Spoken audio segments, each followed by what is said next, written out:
From the unexplained to the mundane, come join us on a journey to the fringe.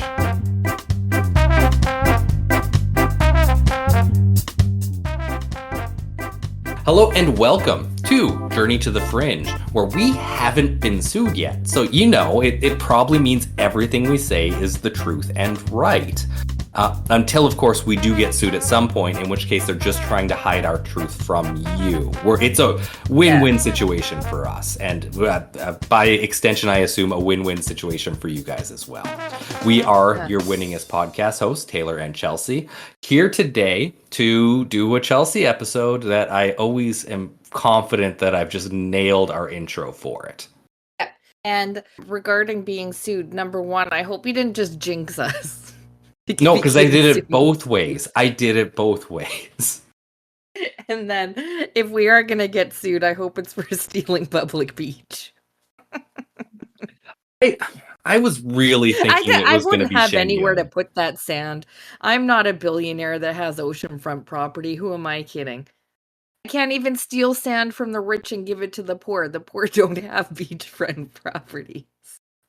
Anyhow, we forgot to say...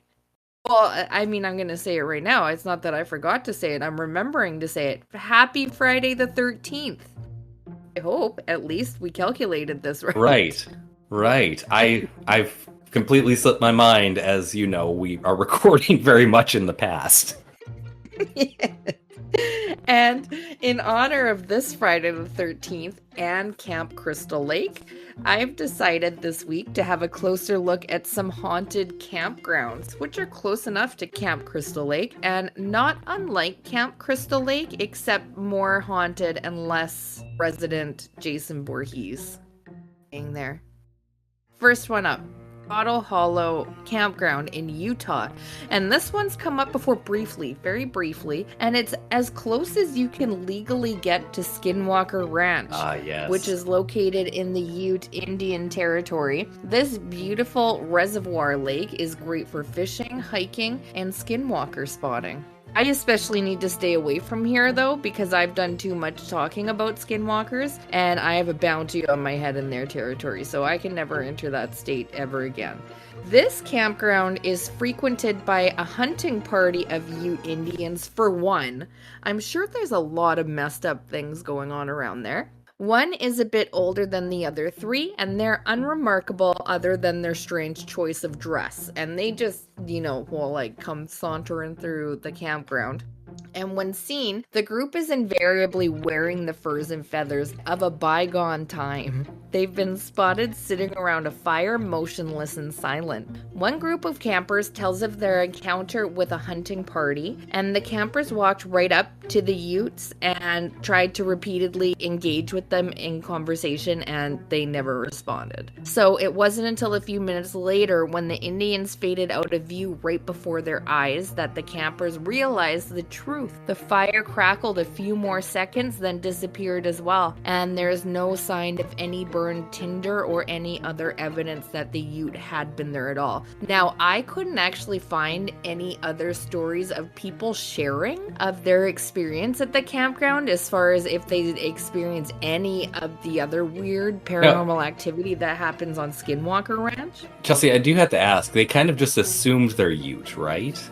I mean, you would think it's the indigenous people of the area, I assume. Yeah. But that's them assuming. It would have been an assumption, yes, but I don't know why they would be someone else. Well, and I can just speculate here. It could be the ghosts of a moderately racist party that went awry back in the 60s, maybe. Could be. There are other campgrounds in very close vicinity that actually do nighttime UFO spotting and stuff like that. Oh, like Dr. Stephen Greer? No, not like Dr. Stephen Okay. Greer. These people actually get ATVs and go out nightly just as an experience. Okay. When they're staying at the campground. We got to do his episode at some point. He is the weirdest guy. Oh, yeah, he is. So I thought if you're listening to this because you're looking for campground recommendations, I thought I'd share this one with you because, of course, I have Reddit encounters coming up. And in the Reddit encounters, I got this recommendation that I thought I would share with you about the campground because I thought it was a very nice recommendation. So this is user Moon Jockey, and he says there's a campground right next to Skinwalker Ranch called Bottle Hollow Campground. I wanted to camp there until I got there. It's really open, no trees, next to the highway, near a little lake. Across the lake is where the ranch is, but it didn't feel very spooky, you know? So I had a backup plan, and I camped at Uinta Canyon Campground. It's about 45 minutes away from Skinwalker Ranch, but it's near the quote dark canyon, and that's where lots of lore comes from. Supposedly it's where the Skinwalker resides. It's also more forested and a nice little place to stay, much prettier than Bottle Hollow. The view from the campground is supposed to be a nice place to see UFOs or whatever in the sky. Like that little... This guy is a very specific traveler. Also, he seems to treat the Skinwalker as it's like, I don't know, the Mothman, where it's just like there's one and that's it. It's kind of like famous like that. He might be a local. I don't know. That's what I get from it. He's like giving pretty detailed explanations. Or he is a very specific traveler. It has a great view of the valley. I didn't see anything, but it was pleasant. It's a typical campground, so camping solo wasn't too intimidating. I just really like the fact that he was going to that first campsite because it was haunted, and then he just decided to change this other one. He gave all these other reasons why it would be so great, and then he says he doesn't see anything. And there was no reason to think he would see anything. Maybe, I don't think he does. I like this guy. But I like his recommendations. Can we get him as a guest? I know. I like him. I don't know. Maybe we can comment on his post, Moon Jockey. I wanted to camp more remotely, but there's not a lot of native land there where you could get in trouble if you're found there. I need to research this more. You need a permit to go to the actual Dark Canyon area, but you can buy them from local sports stores. I want to try that next. I hear that's where it's really creepy. I think you need a 4-wheel vehicle to get there. It did drive all around the actual Skinwalker Ranch. There are some viewing spots that are good places to see things. I can give you more info on that if you like, but driving around the places was a good time. Felt strange, and you could feel the weird history of that place. There are a ton of cameras and weird warning signs. This guy really cares about vibes. His last sentence, damn it, I just want to see a ghost or something strange. I gotta go back. Oh, I like this guy. So, yeah, I thought that was very insightful. So if you're ever in the area and you need some camping recommendations, there you have it. I found him very helpful. Yeah, if you're relying on him to see the ghost, just don't follow him. Yeah, he really cares about vibes. At least he tells you where to go to get the good views. Yeah, of UFOs, which aren't there. So, the next haunted campground is the Braley Pond Campground. Braley Pond Campground is popular with hikers, campers, and fishermen with a pond and nearby creek. It is in the George Washington and Jefferson National Forest near West Augusta, Virginia. While it seems like a tranquil forest environment during the day, that can all change as the sun sets. People have reported getting nauseous when in the area, seeing floating orbs at night, and hearing horses galloping down the road. The most well-known tale is about the ghost that haunts Braley Pond. Campers claim to have heard loud laughter that can't be accounted for, and a ghostly figure floating over the creek. Man, would some people that listen to this podcast once be pissed if they heard loud laughter? Oh, only if it starts off by insulting someone they like, to be fair. Yeah, exactly. If that's the reason that brought them there, and then they heard laughter. Next campground. Antietam Creek Campground. Antietam Creek Camp. Damn it, that does not roll off the tongue. Antietam Creek Campground. Okay. Damn it. Antietam Creek Campground. There we go. If you are a Civil War buff, then you have most likely heard of the Battle of Antietam. Damn it. I hope nobody's heard of it, because then they're going to know I have no idea how to say this word. Don't know if I'm saying it right. On September 17th, 1862, the deadliest battle, oh, it's a famous one, of the Civil War took place near Hagerstown, Maryland. Battle of Antietam Creek left 23,000 plus soldiers dead, MIA, or wounded. At the Antietam Creek campground, campers have had encounters with military ghosts and claim to feel supernatural energy all around the area. Why would they have a campground there? Like, this was a battlefield once. What do we mean by a campground? Supernatural feelings everywhere? That last sentence. I'm just confused what they mean by that. Obviously, you've never felt it. Yeah, and neither has Moonjockey, unfortunately. I'm sorry, Moonjockey. You seem like a great guy. It's just, a feeling that you get. Just like you get feeling happy. Okay. Sometimes you just get feeling supernatural about a place. Okay. Know what to feel it. RLG Washburn Memorial State Park, Oregon. Situated near the coastal town of Florence, Oregon, a haunted beachside campsite awaits your next supernatural adventure. While we have all heard reports of vengeful spirits, the spotlight here is on Rue, a long ago steward of these grounds and lighthouse. Visitors have attested to witnessing her presence, sitting on the beds, and moving objects within rooms. Even laborers around the lighthouse have shared accounts of encountering her offering assistance with their chores. That's a nice ghost. No, that is not a nice ghost, Chelsea, because the ghost is fucking lying, because it has never helped with the chores. I guarantee it. You know what? I think I'd be more pissed if I saw a ghost. And offered to help and fucked off. But yeah, like one that doesn't say anything, fine. Like, oh, spooky, feeling supernatural.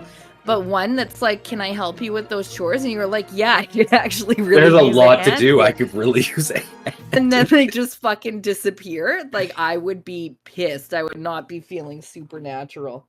I'd complain, probably, front desk. Like, can you send someone else here to actually help with the chores? Chelsea, did you by chance look at any of like the 1-star Google reviews? Because I guarantee you this ghost is pretty there. The 1 stars are going to be where it's at, too. Okay, that was the one I just read. Beaver Creek Campground. In August of 1959, a 7.5 earthquake hit the West Yellowstone area of the Madison River in Montana. Quake triggered a landslide, and millions of pounds of rocks and boulders crashed into a campground, killing 28 campers. Quake Lake was formed by this huge landslide, and the remains of the campground and trailers sit at the bottom of the lake. That's messed up. If you're a brave soul and camp at Beaver Creek Campground, how is the campground still there, though? Like at the bottom of the lake? Is that where they want them to camp? No, it's beside the bottom of the lake. They set it up there after the earthquake. They put it next to the new lake with the old campground at the bottom of it. Yeah. Right. We're learning all about where not to put campgrounds, that's for sure. Not here where everybody died, I think is always a pretty good answer.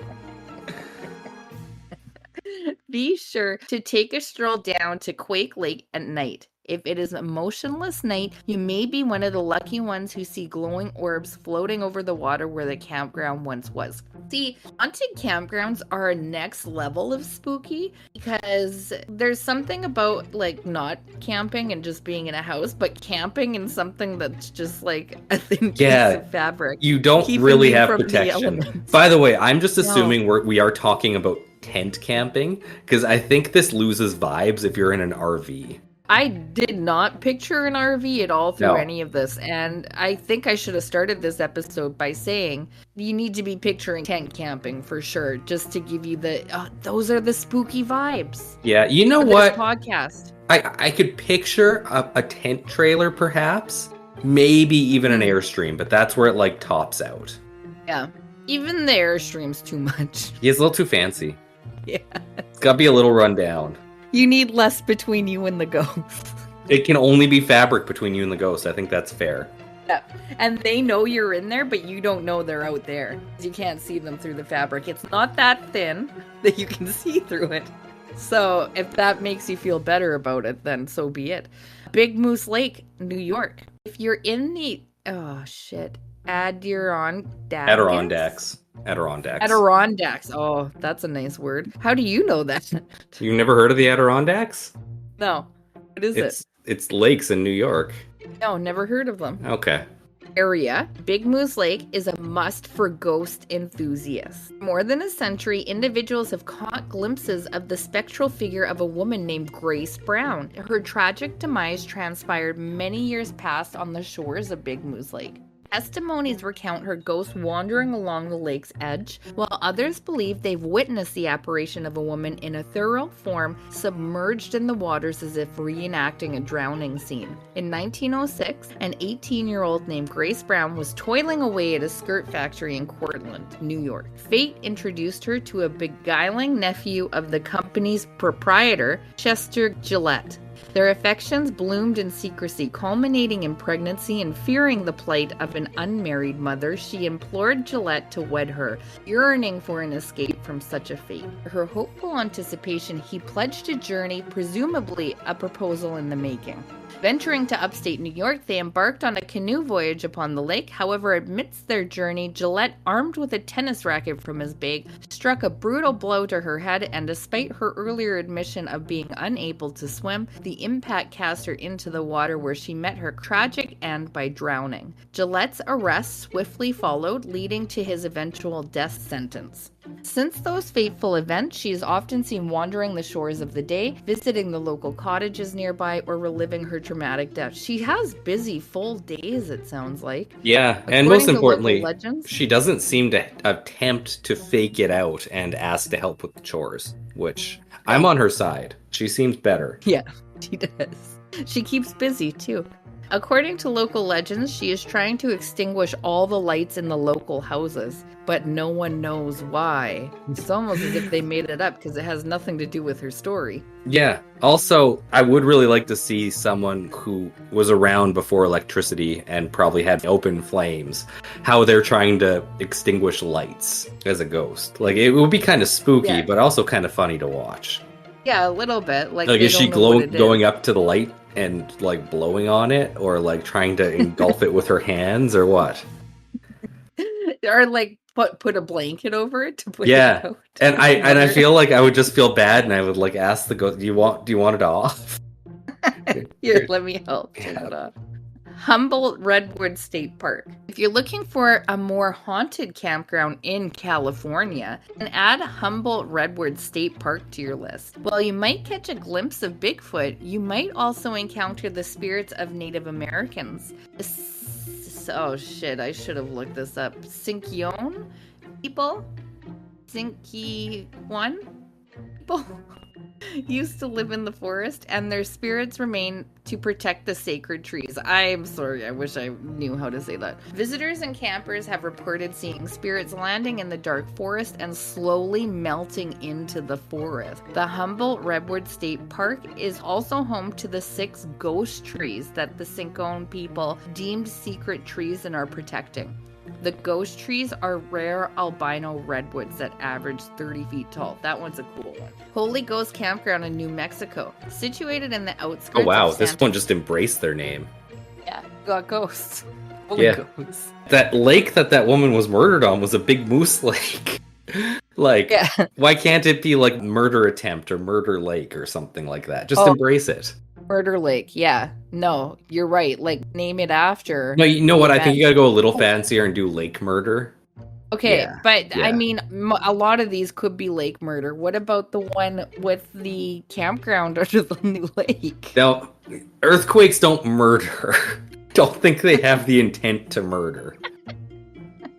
You would at least have a hard time. That you ever ask an earthquake? You'd have a hard time showing motive of an earthquake in court. Plus, it could be self-defense. We don't know. I mean, if we want to give it a literal name, though, it could be... Fuck, I'm not feeling quick-witted right now. Okay. I'm like, Lake Campground. Sunken Campground Lake or something like that. I give up. Yeah. No, those names suck. Holy Ghost Campground in New Mexico. Situated on the outskirts of Santa Fe within the quaint town of Herrero, this campground possesses an eerie allure. However, the paranormal tales are not necessarily the most spine-chilling aspect. What is it? To reach this spooky destination, adventurers embark on a journey down a creepy road that leads to Forest Service Road 122. Two tales exist regarding the origin of this haunted location. In one, it is said that during the late 17th century, a Spanish priest took the lives of Native Americans from the Pueblo. The alternative version recounts that the Pueblo Native Americans were responsible for the priest's demise. More recent mysterious events have occurred in the area that include disappearances, which would, in brackets, no clothing is found and no bones or bodies are discovered, automobile accidents, fights due to perceived paranormal sightings. Why fights? That took a twist. Is it because the ghosts are offering to help with No, chores? I did not. You didn't just fucking say that. Then Why didn't you tell me to look? You son of a bitch. And then the guys working there are like, not another one. Again, I'll go get the fight hose. The ghost fight hose to cool them down. And ghostly figures floating in the forest. UFOs have been sighted overhead, and there are claims of a cosmic doorway where different energies and entities flip between realms. I like that one because that kind of reminds me of the things in Skinwalker Ranch where it was just like portals would open up. Yeah. Although, what was the fight status of Skinwalker? Were they just breaking out constantly? I can't remember. None. No. Okay. Not even one. Huh. So this is unique. This one. Hold on, I want to see this road. What is it called again? Does it mean you want to fight somebody? Holy Ghost. Should I even be Googling this? Holy Ghost campground. Is it going to make me feel aggressive? Santa Fe. Oh, it looks cool. Yeah, it kind of looks unremarkable. I don't see why this road looks so creepy. Is it because of the false advertising? Are you just pissed about this false advertising now and you need to punch somebody? Okay, Lake Marina, California. In 1983, these supernatural occurrences were reported in the local paper. Quote, more than fish haunt Marina, end quote. Sorry, what? I don't know. More than fish. Oh, I read that wrong. Okay. Quote, I read it super weird where you wouldn't get the context. I'll read it again for you. Maybe you'll get it this time. Quote, more than fish haunt Marina. Oh, okay. That makes so much more sense. The emphasis changed. Park rangers and tourists have witnessed and reported a vast range of phenomena, not limited to heavy footsteps, following visitors, noticing the figure of an old man in the corner of their eye, and even seeing people levitating. One of the most infamous sightings of paranormal activity was when a ranger had a relative staying over in his house. A relative woke up in the middle of the night to see a baby's christening gown floating across the room. I don't know. I mean, if I was to see someone levitating, I would find that weirder than a baby's christening gown float across the room. Yeah, they're probably pretty That's light. just me. I mean, it doesn't seem that they would need to get up and fight someone, though, so be different. Yeah, fair enough. Quote, I do want to just say, are we just going to let this reporter get away with saying more than fish haunt this area? And, like, who's ever described a place as haunted with fish? Okay, now that we back up, because I read it with the right emphasis on the right words, we can really think about it. Yeah. Is it an issue that Do they have ghost fish, or is this just like a really bad use of a phrase that doesn't exist? It's probably someone that's never written a news. It's either their first day or they've never written. Like, the guy called in sick and he's like, fuck, I'm gonna have to do this myself. What's a good title for this article? You know what it could be too is a misunderstanding of a fairly common phrase that he's just always had wrong in his mind, and he put it down. And he was really bold about it, just casually using this really common term. The funny thing missing from this Lake Marina article that I'm reading right now, well, not article, blurb, is the lack of fish haunting that's going on. Mm-hmm. It seems to be more focused on a baby christening gown than fish haunting. That's more than it. They need to be known for more than the fish haunting. Here, they're like, yeah, that's just a fish ghost. There's fucking time. Yeah, nobody really cared about that baby christening gown because it was just a ghost fish that was doing it. It floated to her, brushed her cheek, floated back to where she had first seen it, and disappeared, end quote. Oh, it just appeared out of nowhere. Okay. Oh, it was a ghost baby christening gown. What a twist. I'm glad we got to the end of that story finally. Yeah, that was... I've never heard of a ghost christening gown before. This place is just full of ghost fish. Yeah, ghost fish, ghost christening gowns. This is the weirdest one yet. Okay. Lake Ronkonkoma, New York. I had to sound that one out. New York's kind of full of them, isn't it? Full of haunted. I don't know how many they have. At least a couple of them are haunted. Long Island's deepest lake was once the setting of a tragic love story, just like Romeo and Juliet, but far wetter. I didn't think of the original one as particularly dry, but not wet either. Legend has it that back in the 17th century, a Native American princess fell in love with a colonist on the other side of the lake. Star-crossed lovers were forbidden from meeting, and the princess wrote notes confessing her love on a piece of bark and floating it across the lake. Ballsy, thinking the right person would get it. Heartbroken by the lack of response, she canoed to the middle of the lake, stabbed herself in her broken heart, and her body slumped into the icy waters below. That's a pretty harsh response to a love letter written on a log. Yeah, that floated off and could have not gone to the intended place.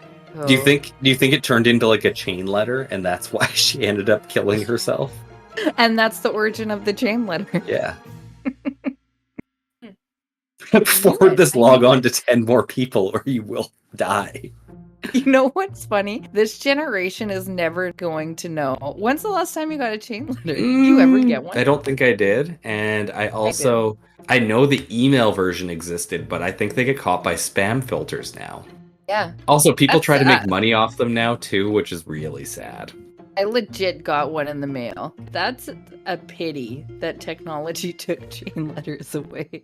The new generation that's so sad for them. Okay, some versions of the legend claim before she died, she cursed the lake. Whichever you believe, routine, I didn't give two options here, so, there's only that one to believe if you want to.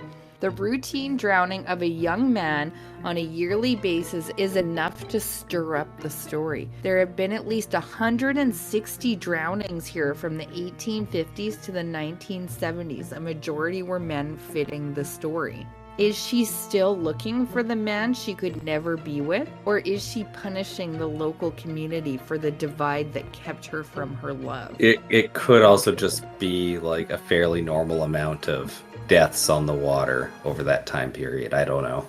Yeah, we'd have to look at all people the tend to die in water quite a lot. Yeah.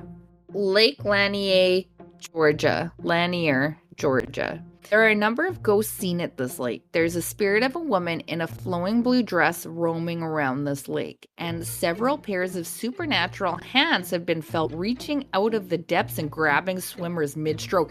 This is why you stay out of the water, like lakes and stuff. I thought it was because of the ghost fish. Ghost fish, random hands touching you under the water. You don't know what's there. You can't see in there. Ninja? Like, who even knows what's in the water? Nobody. But this paranormal phenomena is nothing compared to what lurks underneath the water. What? There's more? The lake was actually created in the 1950s by flooding valley communities. The local government wanted to provide surrounding towns and the city of Atlanta with water and power, but to do this, they'd have to create ghost towns and then effectively drown them. That's an interesting way to say. Did they really have to? They had to. They had to drown towns. Gotta do it. I feel like somebody jumped to a conclusion at some point during that was not supported by the steps they'd followed to that point. Locals that had sold land to the government gathered during the building of the dam and watched the waters rising above the place they once called home. But in these communities were cemeteries. The dead did not consent to this. More than 200 people have died in mysterious accidents on the lake since 1994. Well, it sounds like they know that it's the hands. So how mysterious could it be? Hey, nobody has ruled out the ghost fish yet. Or the baby christening hauntings. Manchac Swamp, Louisiana. Oh, this sounds fucking haunted as fuck. Manchac wetlands are known for being, well, grotesque. I knew it just by that name. They're thick with pea green ooze. Huh. Why fill a lake with pea green ooze? Riddled with bugs and festering with gators. But according to some, the greatest threat is the local voodoo priestess, Julia Brown. Brown's popular for these campground hauntings. Oh man, She was known I feel like for this her... might be a Is little this racist. Is this the same Brown that already came up? It might be a little racist, you're right. It is Louisiana. She was known for her charms, curses, and singing strange songs on her porch. But there is one verse which in hindsight made a lot of sense. Quote, "One day I'm going to die and take the whole town with me." End quote. People just let her sing that song on her porch. What did the town... I feel like we're missing some context on what the town did to her. Yeah. Don't you feel like the town did something to her? I really do. You don't just sing that for no reason. You sing that because you want the whole town to die with And you. or you really need a rhyme. But I just feel like that's not the case here. On the day of her funeral, a huge hurricane swept through Louisiana. On September 29th, 1915, the 120-mile-per-hour winds killed 300 people with homes, buildings, and railways destroyed. Locals claim that this was caused by a curse created by Brown. She is even rumored to still be seen cackling by the water's edge. Do we know her connection to this? Was this even a campground? That's a good question at this point. How did this make it in? Anyhow, next one. Lake Tahoe, California. Tahoe Trachea is steeped in paranormal tales, stretching back as far as the legends of the local Native Americans. Many hotels and cabins claim to have their own supernatural entities concealed within their hotel, which you can see for yourself for a booking fee, of course. The spirit that haunts Emerald Bay can be seen for free. Well, why don't you just go there? We're full of pointers on this one for camping. Captain Dick Barter was known for telling stories of his seafaring days in the early 19th century. His encounters for capsizing in frosty waters, grizzly bear attacks, and by the sounds of it, a serious alcohol problem made him the talk of the town. Apparently, Captain Barter just can't stop reliving his glory days. One night after going heavy in the bar, Barker boarded his boat and sailed home, but he was never seen again. Somewhere on the route back, he capsized and died. His body was never found. His spirit is often seen swimming in the area during foggy moments, trying to find his way back to the tomb he built years before he passed. Anyhow, Reddit stories. I got a couple for you. We're not gonna see who was the guy we liked? He doesn't come back, unfortunately. He's the first Reddit encounter, I think, in the beginning of Moon an Jockey? episode, though. I miss Moon Jockey already. Moon Jockey. Yeah, I know. He was handy. He really gave us some good tips to the land I can never step in. C. Kaufman. This happened to me when I was little. I went camping with my older brother and my mom. I was about 7 or 8 and I went to bed around 10 in a sleeping bag inside my tent with both my mom and brother. Sometime during the night, I don't know when, I woke up somewhere in the middle of the woods still in my sleeping bag. I had no idea where I was or where my tent was. I screamed for my mom and I heard her calling back for me in a panic, but she was easily 100 yards away or so. To this day, I have no idea how I ended up in the middle of the woods and still inside my sleeping bag. Gives me the chills. Strike Eagle 784. Not me, but a family member back in Arizona claims to have had a run-in with a Wendigo. He was camping in the woods near Flagstaff when in the middle of the night he heard some strange noises coming from the woods. When he woke up the next morning, he found some strange marks on his body that weren't there the previous day. Someone he knew claimed that he was attacked by a Wendigo. As a result, since apparently the area has been known to have Wendigo sightings. That's a strange conclusion to come to if you wake up with marks on your body. Oh, here's a good one. Taylor, you're gonna like this one. Okay. Twisted Medic 2K, 4 years ago. I once saw someone picking up their trash and taking it home with them instead of leaving it in the wilderness. Spooky. That's a good one. Yeah, That's terrifying. User Anus Salmon. Anna Salmon. I don't know how to. Are you okay?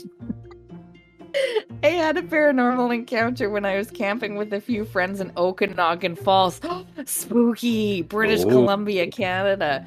We were camping to celebrate my 13th birthday, and the girls and I had walked down to the lake for a swim. On the walk back to our campground, we walked along a river that had a fair-sized dam. Fortunately, there has been an incident where 2 brothers drowned after being unable to escape the turbines a few years earlier. This town was only 40 minutes from my hometown, so we had heard the story on the news. The dam had been marked with a skull and crossbones and large signs saying danger. We were a couple hundred meters down the river and close to our campground when I saw an incredibly clear and bright white figure of a preteen boy walking atop the water. I stopped and told my friend to look, and one of them did and exclaimed she saw him too. The other covered her face and said she was too scared to look. That's when the fight broke out. No, I was wrong. We watched him for a few minutes until he faded away. He walked along the river's surface slowly for about 10 meters and disappeared. It is still the most incredible supernatural encounter I have ever had. And that is the end of my Friday the 13th I enjoyed episode. it, and I hope that we're able to get Boonjockey to where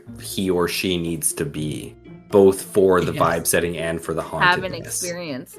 Yeah. There's definitely going to be some ideas for Moonjockey on this episode. I personally think I would go with the haunted fish. Yeah. There's tons. You're not going to not have a fish. See, yeah, isn't that the one you're going to get in a fight at, though? No, or is I that a think it was different one? Okay. Yeah. Then yeah, that's where I So go. choose your own adventure, I guess. Fish or fight. Or, the other ones. Yeah, I guess there's other ones too you could pick.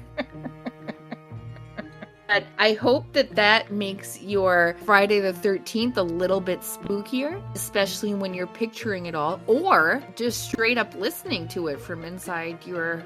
I do not recommend that. I wouldn't do it. I mean, you can if you don't scare easily, but I wouldn't find this overly spooky unless I was in a campground in a tent listening to this episode. And I think with that, I have been Taylor, here with Chelsea. We are Journey to the Fringe. Thank you all for listening, and we'll see you next week.